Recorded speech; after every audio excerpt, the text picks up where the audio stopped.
ఈ కుర్తీ ప్యాటర్న్‌ని షార్ట్‌లో చూసారు కదా! ఇది 2½ మీటర్ క్లాత్ తోటైతే స్టిచ్ చేసింది. మనకి మామూలుగా పంజాబీ డ్రెస్ కుట్టించుకోవాలి అనుకున్నప్పుడు 2½ మీటరే కదా తీసుకుంటాము. లేదంటే మెటీరియల్‌కైనా వచ్చేది అంతే కదా! సో, ఇప్పుడు దాన్ని మనం అడ్జస్ట్ చేసుకుంటూ ఇక్కడ మీకు ఏదైతే మోడల్ కనిపిస్తుందో అలా ఎలా కుట్టాలి అనేది చెప్తాను. నేను ఈ క్లాత్‌కి ఏంటంటే అసలు ప్లెయిన్ క్లాతే బట్ అటు ఇటు బార్డర్ వచ్చింది. దాన్ని ఎలా మేనేజ్ చేశాననేది పాయింట్. మొత్తం ప్లెయిన్ అయినా లేదన్నా ఫ్లోరల్ ప్రింట్ అయినా అయితే ఎలాగైనా కట్ చేస్తే మనకు క్లాత్ వస్తది. బట్ బార్డర్ వచ్చినప్పుడు ఏంటంటే కొంచెం జాగ్రత్తగా ఉండాలి. సింపుల్ మెథడ్‌లోనే చెప్పేస్తాను. అండ్ మీకు కుర్తీకి మెజర్మెంట్స్ కూడా అవసరం లేదు. ఆదిగా ఏదో ఒకటి మెజర్మెంట్‌కి తీసుకొని దాంతోనే కుట్టేలాగా చెప్తాను. అండ్ దీనికి లెగ్గిన్ బాగుండిద్దా లేదంటే స్ట్రైట్ కట్ పాయింట్ బాగుండిద్దా అనేది ఈ వీడియోలో కూడా కామెంట్ చేయండి. అండ్ ఎక్కడైనా డౌట్ ఉంటే కూడా కామెంట్ చేయండి. అండ్ నెక్స్ట్ ఈ వీడియోలో ఏదైనా డ్రెస్ కావాలి అనుకుంటే అది కూడా చెప్తే అలాగే స్టిచ్ చేయడానికి ట్రై చేస్తాను. Okay, welcome back. ఇదే మోడల్లో మీరు ఏ లైన్ కుర్తీ అయినా స్టిచ్ చేసుకోవచ్చు, లేదంటే ఇలా పక్కన స్లిట్స్ కూడా ఇచ్చుకోవచ్చు. ఈ మధ్య నేను చాలా ఏ లైన్ కుట్టుకున్నాను, అందుకనే స్లిట్స్ ఇచ్చా దీనికైతే. ఒకవేళ మీకు డ్రెస్ మెటీరియల్ కావాలి అనుకుంటే లక్ష్మీ డిజైనర్ స్టూడియో అని ఇన్స్టాగ్రామ్ పేజ్ ఉంటుంది, అక్కడికి వెళ్ళి వాళ్ళతో మాట్లాడి. ఇప్పుడు కటింగ్ కూడా మొదలు పెడదామా? యాక్చువల్గా మనకి ఎం సైజు నుంచి ఎక్కువ ఎవరికైనా కావాలి అనుకుంటే మాత్రం లైనింగ్ కూడా 2½ మీటర్ తీసుకోవాల్సిందే, ఎందుకంటే హ్యాండ్స్కి రాదు లేకపోతే. సో ఇక్కడ 2½ మీటర్ లైనింగ్ ఫ్యాబ్రిక్ ఉంది. అండ్ దాన్ని నేను ఫస్ట్ ఫ్రంట్కి మాత్రమే కట్ చేస్తున్నాను. ఫ్రంట్కి ఆర్ బ్యాక్కి ఏదైనా సరే ఒక్కటి మాత్రమే కట్ చేస్తున్నాను. సో దానికోసం మనకున్న కాటన్ మెటీరియల్, కాటన్ లైనింగ్ పొడవు ఏదైతే ఉందో దాన్ని హాఫ్కి ఫోల్డ్ చేశాను. క్లోజ్డ్ వైపు ఉండేదేమో మన వైపు ఉండాలి, ఓపెన్ వైపు ఉండేది ఎదురు వైపు ఉండాలన్నమాట. ఇది అలా ఫోల్డ్ చేసి హాఫ్కి ఫోల్డ్ చేశాను. అప్పుడు 2 లేయర్స్ మీద ఉంది.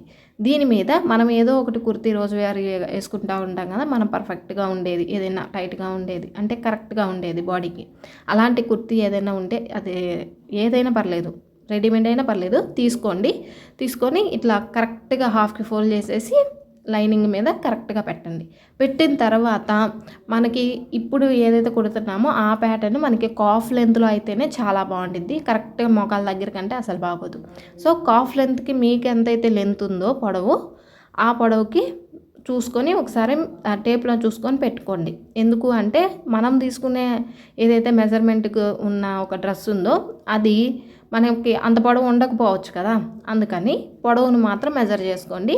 అండ్ మెజర్ చేసుకున్న తర్వాత మాత్రం దానికి ఎక్స్ట్రా ఒక 2 ఇంచెస్ ఎక్స్ట్రా మెజర్ చేసుకోవాలి. ఎందుకంటే మనకి ఖర్చుల్లో పోతుంది కదా, అందుకు. ఇది ఎగ్జాక్ట్ పొడవు కంటే కూడా ఒక 2 ఇంచెస్ ఆర్ 1 ఇంచ్ కానీ ఎక్స్ట్రా కట్ చేయాలి. పొడవు అయిపోయింది కదా. లూజ్ విషయానికి వస్తే మనకి టాప్ ఏదైతే ఉందో ఇక్కడ నేను టాప్ని తిప్పి అంటే లోపల వైపుకి తిప్పలేదు, కరెక్ట్గా పై వైపుకే ఉంది కాబట్టి ఇక్కడ ఖర్చు మనం ఏం చూడట్లా. సో ఎక్కడికైతే సైడ్ స్లిట్ వచ్చిందో అక్కడికి మార్క్ పెట్టాను, సంఖ దగ్గర ఒక మార్క్ పెట్టాను. అండ్ ఆ సంఖకి స్లిట్ దగ్గరికి వచ్చిన దానికి మిడిల్లో ఒక మార్క్ పెట్టా, ఎందుకో చెప్తా. అండ్ పైన కూడా ఒకసారి టేప్ తీసుకొని షోల్డర్ ఎంత ఉంది అనేది ఒకసారి చెక్ చేసుకోండి. ఎందుకంటే రెడీమేడ్కి అనుకోండి షోల్డర్ పెద్దగా వచ్చింది. సో మీ షోల్డర్ ఎత్తే ఎంతైతే ఉంటుందో అంత చూస్ చేసుకోండి. అది పెట్టుకున్న తర్వాత కరెక్ట్గా ఉండిద్ది. అండ్ ఇక్కడ మనం ఏదైతే టాప్ మెజర్మెంట్స్ ప్రకారమే ఆర్మ్ హోల్ డీప్ కూడా తీసుకున్నాము. బట్ నేను తీసుకున్నది ఏంటి అంటే ఇక్కడ రెడీమేడ్ టాప్ కాబట్టి ఒకసారి ఆర్మ్ హోల్ కూడా చెక్ చేసుకోవాలి. రెడీమేడ్ అయితేనే చెక్ చేసుకోవాలి. ఓకే, కుట్టింది అయితే అవసరం లేదు.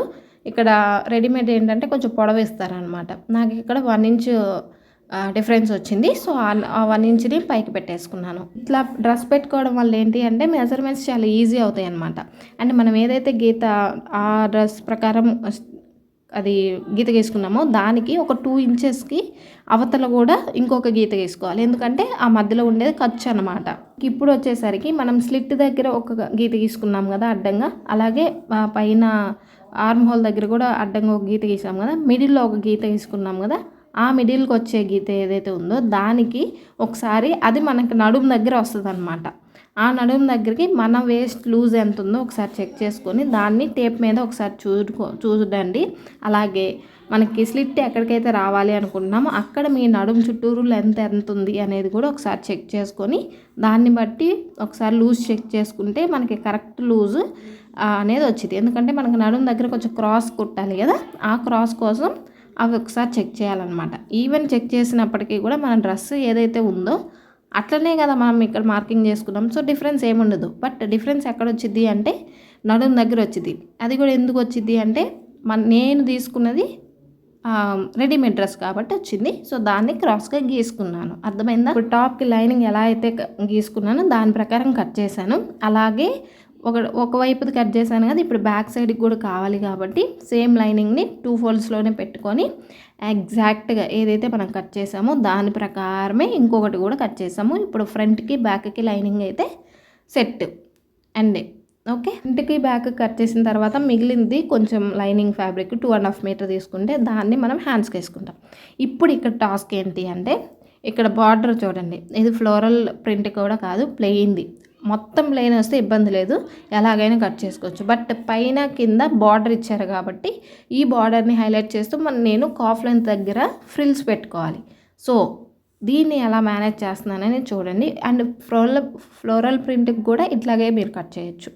సో ఇక్కడ ఏంటంటే మనకి టాప్కి ఇచ్చిన డిజైన్ని బట్టి మనం కట్ చేసుకోవాలి. ఒక్కొక్కసారి అడ్డం ఇస్తారు, ఒక్కొక్కసారి నిలువుగా ఇస్తాడు. సో డిజైన్ని బట్టి మనం కట్ చేసుకుంటాము. అండ్ అలాగే ఫోల్డర్స్ కూడా అయిపోతాయి అన్నమాట. ఒకేసారి కట్ చేయాలంటే ఇలాగా క్లాత్ని హాఫ్కి ఫోల్డ్ చేసి మళ్ళీ ఇంకొక హాఫ్కి ఫోల్డ్ చేస్తే 4 లేయర్స్ వచ్చింది, డైరెక్ట్గా కట్ చేసుకోవచ్చు. ఒకవేళ కాదు విడివిడిగా కట్ చేసుకోవాలి అంటే ఆల్రెడీ మనం లైనింగ్ కట్ చేసాం కాబట్టి దాన్ని ఇలా హాఫ్కి ఫోల్డ్ చేసుకొని ఇందాక లైనింగ్ ఎలాగైతే ఒక్కొక్కటి విడివిడిగా కట్ చేసామో అలాగే దీన్ని కూడా విడివిడిగా లైనింగ్ ఫ్యాబ్రిక్ని పెట్టేసి కట్ చేసుకోవచ్చు. మనం ఇక్కడ మనకి కుర్తీకి మొత్తం ఫ్యాబ్రిక్ వచ్చింది, బట్ ఫ్రిల్స్కి ఫ్యాబ్రిక్ కావాలి, హ్యాండ్స్కి ఫ్యాబ్రిక్ కావాలి. దాన్ని మేనేజ్ చేసుకోవడం ఎలా అనేది చూద్దాం. ఇక్కడ నేను ఫ్యాబ్రిక్ని ఇందాక లైనింగ్ని ఎలాగైతే హాఫ్కి ఫోల్డ్ చేసి పెట్టానో అలాగే సేమ్ క్లాత్ని ఇక్కడ 2 లేయర్స్ మీదే ఉంది, 4 లేయర్స్ మీద లేదు. ఓకే, క్లాత్ పొడవుని హాఫ్కి ఫోల్డ్ చేశాను. క్లోజ్డ్ వైపు నా వైపు ఉంది, ఎదురు వైపు ఏమో ఓపెన్ వైపు ఉంది. సో ఇప్పుడు 2 బార్డర్స్ ఒకే చోట కింద పైన ఉన్నాయి. ఇక్కడ మిడిల్లో కరెక్ట్గా నేను ఏదైతే కట్ చేశానో లైనింగ్ పీస్ని అది పెట్టేసాం. ఇక్కడ ఒక్కసారి జాగ్రత్తగా వినండి. పైన ఫ్యాబ్రిక్కి మనం ఫ్రిల్ పెడతాము, లైనింగ్కి పెట్టాము కదా. సో పైన ఫ్యాబ్రిక్ని మనకి మోకాళ్ళ వరకు మీ పొడవే చూసుకోండి, మోకాళ్ళ వరకు టాప్ని కట్ చేసుకొని అండ్ మోకాళ్ళ కిందకు ఉండేది ఏదైతే విత్ ఉంటుందో అది ఆ పొడవుకి మనం కట్ చేయకూడదు అనమాట. ఓకే, అప్పుడే మనకు ఫ్యాబ్రిక్ మిగిలిద్ది అనమాట. అయితే ఇక్కడ నేను లైనింగ్ పెట్టేసిన తర్వాత నాకు బార్డర్ వైపు ఎంతైతే పొడవు ఉందో ఆ పొడవుని చూసుకున్నాను. ఓకే, ఎక్స్ట్రా క్లాత్ ఎంతైతే ఉందో అంత చూసుకున్నా, అది 8 ఇంచెస్ వచ్చింది. అదే 8 ఇంచెస్ని నేను నా లైనింగ్ పొడవులో పెట్టి మార్క్ చేసుకున్నాను. ఇక్కడ ఇటువైపు ఏదైతే క్లాత్ ఉందో దాన్ని ఫ్రిల్ పెట్టుకున్నప్పుడు అటువైపు వెళ్ళిద్ది అనమాట. సో అందుకని నేను అంతేనే తీసుకున్నా. అండ్ అంతే ఎందుకు తీసుకున్నాను అంటే ఇక్కడ లైనింగ్ ఫ్యాబ్రిక్ని లోపల వైపు మడత పెట్టేస్తాం కింద. ఓకే, అండ్ ఈ ఫ్యాబ్రిక్ అక్కడ పోయేలోపు ఆ లైనింగ్ కొంచెం పైకి పోయిద్ది, కరెక్ట్గా సరిపోయిద్ది. మీకు అర్థమవుతుందా? మనం ఎక్కడ ఎక్స్ట్రా పెట్టుకోవాల్సిన అవసరం లేదు.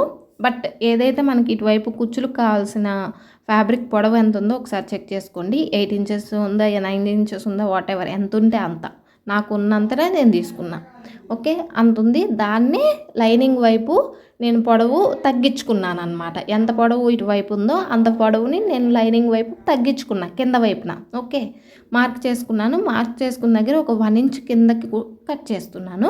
అండ్ మేక్ ష్యూర్ ఆల్రెడీ లైనింగ్కి మనం క్రాసులు అన్నీ తీసాం కాబట్టి పైన ఫ్యాబ్రిక్కి మెయిన్ ఫ్యాబ్రిక్కి క్రాసులు తీకపోయినా ఏం కాదు. ఇక్కడ మనకి బాటంలో వచ్చే ఫ్యాబ్రిక్ స్ట్రైట్గా ఉండాలి కాబట్టి నేను మొత్తం స్ట్రైట్గా కట్ చేసా. ఆర్మ్ హోల్ ఒక్కటి తీసాను. బాటంలో మనం ఫ్రిల్ ఎంత పెడుతున్నాము అనేది మాత్రం జాగ్రత్తగా చూసుకొని కట్ చేసుకోండి, అది మాత్రం చాలా ఇంపార్టెంట్. అండ్ ఫ్రిల్కి ఎంతైతే పొడవు ఎంత వచ్చిందో దాన్ని లైనింగ్ ఫ్యాబ్రిక్ కాకుండా మెయిన్ ఫ్యాబ్రిక్లో తగ్గించాం. ఎందుకంటే ఇది అటుపక్క యాడ్ అవుతుంది కదా ఫ్రిల్, అంతే సింపుల్. అది మర్చిపోతే మాత్రం మళ్ళీ ఫ్యాబ్రిక్ హ్యాండ్స్కి రాదు, గుర్తుపెట్టుకోండి. ఇక్కడ నేను సింగిల్ లేయర్లోనే వేసాను కాబట్టి ఒక్కదానికే వేసి కట్ చేస్తున్నాను, ఎందుకంటే మనకి ఫ్యాబ్రిక్ మిగలాలి కాబట్టి. సో సింగిల్గా పెట్టుకోవడం వల్ల ఏంటంటే ఎంతవరకు కట్ చేయగలమో అంతవరకే పెట్టుకుంటాం. ఒకేసారి మొత్తం ఊపును మడతేసాం అనుకోండి, వేస్ట్ అయిపోయింది అనమాట. సో ఇప్పుడు నేను ఇక్కడ టాపు మెయిన్ ఫ్యాబ్రిక్ని ఫ్రంట్కి బ్యాక్కి 2 సార్లు విడివిడిగా కట్ చేశాను. అర్థమవుతుందా?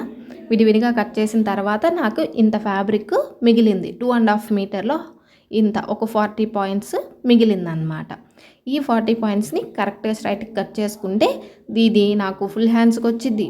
లేదంటే బుట్ట హ్యాండ్స్కి వచ్చింది, వాటెవర్ ఏదైనా యూజ్ చేసుకోవచ్చు. అండ్ ఇవి ఉన్నాయి కదా బార్డర్వి, ఈ పీసెస్ 2 వచ్చాయి, ఫ్రంట్కి బ్యాక్కి సరిపోతాయి. ఇప్పుడు ఈ మిగిలిన ఫ్యాబ్రిక్ని మనకి ఎలా హ్యాండ్ కావాలంటే అలాగా ఫోల్డ్ చేసుకొని కుట్టుకోవచ్చు. అండ్ బార్డర్ కూడా వస్తుంది, అది మ్యాటర్. ఇప్పుడు నెక్ లైన్ కరెక్ట్గా మీరు కుట్టిందే నెక్ లైన్ వేసుకున్నారంటే ఓకే. బట్ నాలాగా మీరు రెడీమేడ్ డ్రెస్ పెట్టి నెక్ కట్ చేస్తున్నారంటే ఒకసారి నెక్ లైన్ షోల్డర్కి నెక్కి ఒకసారి చెక్ చేసుకోండి. నేను కరెక్ట్గా 6 ఇంచెసే కట్ చేశాను అనమాట. 6 ఇంచెస్ షోల్డర్కి నెక్కి అండ్ 6 ఇంచెస్ నెక్ డీప్ అనమాట. దానికి ఇలా నెక్ ప్యాటర్న్ పెట్టుకున్నా. అండ్ మర్చిపోకుండా ఫ్రంట్ సైడ్ క్రాస్ అనేది తీసుకోవాలి ఆర్మ్ హోల్కి. ఓకే, ఎక్కువ తీసుకోవాలన్నమాట డీప్ ఫ్రంట్ వైపు. ఓకే, లేదంటే మళ్ళీ ఏమంటారు ఉగ్గొచ్చిద్ది. కాబట్టి ఫ్రంట్ సైడ్ నేను కొంచెం డీప్ తీసేసాను. And back side neck cut చేసుకున్నాను. అది ఈ నెక్స్ నేను ఎందుకు చెప్పట్లేదంటే ఎవరి నెక్ ప్యాటర్న్ అనేది వాళ్ళ ఇష్టం. బట్ ఇక్కడ డ్రెస్ ప్యాటర్న్ ఇంపార్టెంట్, అందుకని దాన్ని చెప్పా. అండ్ మొత్తం కటింగ్ అయిపోయిన తర్వాత ఫస్ట్ మనం ఏం చేయాలి అంటే ఫ్రిల్ కోసం ఫ్యాబ్రిక్ పక్కన పెట్టాం కదా, ఈ పీస్ని మొత్తం ఫ్రిల్స్ యాడ్ చేసుకోవాలి. ఫ్రిల్స్ పెట్టుకున్న తర్వాత మెయిన్ ఫ్యాబ్రిక్ పైన మనకి కుర్తీకి వచ్చింది కదా, దాన్ని ఈ ఫ్రిల్ని యాడ్ చేయాలన్నమాట. సో ఫస్ట్ నేను ఫ్రిల్స్ పెట్టుకుంటున్నాను. అండ్ ఒకవేళ మీరు ఏ లైన్ కుర్తీ కుట్టుకుంటుంటే మాత్రం ఏం చేయక్కర్లేదు, డైరెక్ట్గా ఫ్రిల్ స్టార్ట్ చేయండి. బట్ ఇక్కడ నేను స్లిట్ పెట్టుకుంటున్నాను కాబట్టి స్లిట్కి మనకి ఒక 2 ఇంచెస్ మనకి స్లిట్లో పోతుంది కదా, అంటే ఫోల్డ్ చేసి కుడతాం కదా, అందుకని ఫస్ట్లో ఒక 1.5 ఇంచ్ వరకు వదిలేసి, అంటే ఫ్రిల్ స్టార్ట్ చేయకుండా వదిలేసి అక్కడి నుంచి ఫ్రిల్ స్టార్ట్ చేయండి. అండ్ ఈ ఫ్రిల్ కూడా ఒక దాని కిందకు ఒకటి పోకుండా ఒక్కొక్కటి విడివిడిగా దేనికి దానికి ఇండిపెండెంట్గా ఫ్రిల్ అనేది పెట్టితే అండ్ మనకి కుర్తీకి కింద వైపు ఎంతైతే వస్తుందో అంత మనం ఫ్రిల్ పెట్టినప్పుడు ఫ్యాబ్రిక్ అనేది రావాలి. అప్పుడు ఇది యాడ్ చేసినప్పుడు ఏమైద్ది అంటే మనకి కరెక్ట్గా పొడవు అనేది ఈవెన్గా వస్తుంది అన్నమాట. అందుకే అటువైపు ఇటువైపు ఒక 1.5 ఇంచ్ వదిలేసి కుట్టుకోండి. అండ్ ఫ్రిల్స్ కూడా దగ్గరగా పెట్టుకోండి, చిన్న అయినా పెట్టుకోండి దగ్గరగా. ఫ్రిల్ కోసం తీసుకున్న పార్ట్ మొత్తం ఫ్రిల్స్ అన్నీ అయిపోయిన తర్వాత మెయిన్గా మనం కుర్తీకి పైన ఉంది కదా ఫ్యాబ్రిక్, దానికి 2 ఒకదాని మీద ఒకటి వేసేసి యాడ్ చేసుకుంటే ఇది ఇలా రెడీ అయిపోయింది. ఇలా రెడీ అయిన దానికి మనం ఇప్పుడు లైనింగ్ జాయిన్ చేసుకోవాలన్నమాట ఫస్ట్. సో మెయిన్ ఫ్యాబ్రిక్ని ఫ్రంట్ బ్యాక్ 2 కూడా అలాగే రెడీ చేసుకున్న తర్వాత లైనింగ్ని యాడ్ చేసుకోవాలి. అండ్ మీకు నెక్ లైన్ మొత్తం నెక్ ప్యాటర్న్ కానీ నెక్కి ఎలా స్టిచ్ చేసుకోవాలి అనేది మొత్తం మీ ఇష్టం. అంటే పైపింగ్ వేసుకుంటారా, బక్రం వేసుకుంటారా, ఊరకన అలాగే తిప్పేసుకుంటారా అనేది మీ ఇష్టం అనమాట, అది మీ చేతుల్లోనే ఉంది. నేను కుర్తీ ప్యాటర్న్ మాత్రమే హైలైట్ చేశాను ఇక్కడ. లైనింగ్ యాడ్ చేసి front part back part ready చేసుకున్న తర్వాత హ్యాండ్స్ కూడా రెడీ చేసుకొని షోల్డర్స్ జాయిన్ చేసుకొని హ్యాండ్స్ని కూడా జాయిన్ చేసుకున్నారు అంటే ఇప్పుడు మనకి మొత్తం అయిపోయింది. ఇప్పుడు బ్యాక్ సైడ్కి ఇలా అంటే ఫ్రంట్ మనం ఇప్పుడు లోపల వైపు ఖర్చుకు కుట్లు వేయాలి కదా, ఈ కుట్లకు వచ్చేసరికి మొత్తం ఈవెన్గా మొత్తం పరుచుకొని ఫస్ట్ నేను చెప్పాల్సిన అవసరం లేదనుకో మీకు, బట్ ఇక్కడ ఒక చిన్న లూప్ ఉంది అందుకనే చెప్తున్నా. ఫస్ట్ ఏంటంటే డైరెక్ట్గా మీరు మిషన్ మీద పెట్టి మెజర్మెంట్స్ ప్రకారం కుట్టుకోవచ్చు. బట్ ఒక్క నిమిషం టైం తీసుకొని హ్యాండ్ లూజు, ఆర్మ్ లూజు, అలాగే మనకి టాప్లో స్లిట్ ఎక్కడి వరకు రావాలి అనేది చూసుకొని మార్క్ చేసుకోండి. స్లిట్ అనేది మీరు ఒక్కసారి ఆర్మ్ దగ్గర నుంచి స్లిట్ ఎంత పొడవు రావాలి అనేది హిప్ వరకు చూసుకొని అయినా పెట్టుకోవచ్చు. ఓకే, అదేం ప్రాబ్లం కాదు. అండ్ వన్స్ అవన్నీ మార్కింగ్ చేసుకున్న తర్వాత ఇప్పుడు లూజ్ విషయానికి వచ్చేసరికి మనం ఖర్చు ఎంత పెట్టుకున్నాం, అటు 2 ఇంచెస్ ఇటు 2 ఇంచెస్ ఖర్చు రావాలి. సో మిడిల్కి మనకి ఉన్న హిప్ లూజ్ కానీ, నడుము లూజ్ కానీ, చెస్ట్ లూజ్ కానీ ఆ 3 మెజర్ చేసుకొని మిడిల్లో అటు ఇటు 2 ఇంచెస్ ఖర్చు ఉండేలాగా చూసుకొని మొత్తం మార్క్ చేసుకుంటే మనకి మిషన్ మీద పెట్టుకున్నప్పుడు ఈజీ అయిపోయింది. అండ్ వన్స్ స్లిట్ వరకు మొత్తం కుట్లు వేసుకున్న తర్వాత ఎక్స్ట్రా ఖర్చులు ఉంటాయి కదా, ఎక్స్ట్రా మనం కుట్టిన తర్వాత 1.5 ఇంచ్ మనం 2 ఇంచెస్ పెట్టుకుంటే 2.5 ఇంచ్కి వెళ్ళిపోతుంది అనమాట. ఎందుకంటే లూజ్ కరెక్ట్గా చూసుకుంటాం కదా, హెచ్చు తగ్గులు ఉన్న ఖర్చును అంతటిని కూడా ఈవెన్గా కట్ చేసుకొని వన్స్ మనం ఏది స్లిట్ వరకు వేసుకున్న కుట్లు ఉంటాయి కదా వాటిని పక్కన పెడితే స్లిట్ని కుట్టుకోవాలి. సో ఈ స్లిట్ని టూ ఫోల్డ్స్ పెట్టేసుకొని డైరెక్ట్గా స్లిట్ని అయితే కుట్టేసుకోవడమే. ఒకవేళ మీకు ఎవరికైనా ఈ స్లిట్ కుట్టడం రాదు అక్క అది కూడా చూపించండి అంటే మాత్రం నెక్స్ట్ టైం నేను కుర్తీ కుట్టేటప్పుడు చూపిస్తా. సో నాకు ఒకసారి కామెంట్ చేయండి, నాకు అర్థమైంది. వన్స్ స్లిట్ అంతా స్టిచ్ చేసిన తర్వాత మనకి ఇలా డ్రెస్ అయితే రెడీ అయిపోయింది. సో ఇంకా నేను చెప్పింది మీకు అర్థమైందా లేదా అనేది చెప్పండి. అర్థం కాకపోతే మళ్ళీ చూడండి. ఓకే.